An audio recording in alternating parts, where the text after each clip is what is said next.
Qui ici a des enfants, puis que s'ils pouvaient, ils les mettraient dans des bubble wrap, puis qu'ils feraient tout pour les éviter de souffrir ou de se faire mal? J'adore observer les gens avec amour et bienveillance, sans les juger. Puis je voyais une maman dans le parc qui apprenait à son enfant pour la première fois à pédaler. Puis elle était super encourageante, mais elle courait en arrière, puis elle faisait tout pour éviter que la petite fille tombe. Je me suis dit, c'est intéressant comme comportement. J'avais envie de dire à la petite fille, tu sais, faire du vélo, tomber, ça fait partie des apprentissages. La première fois que tu as mangé du spaghetti, probablement que tu en avais partout, puis tu n'as pas arrêté d'en manger pour autant.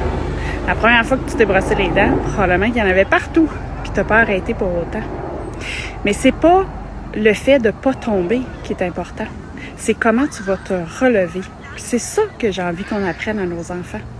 Est-ce que quand tu vas te relever, tu vas te dire « plus jamais je fais du vélo, c'est pas pour moi » ou tu vas te dire « OK, qu'est-ce que je peux faire de différent maintenant pour garder mon équilibre? » C'est ça, dans le fond, le vrai apprentissage.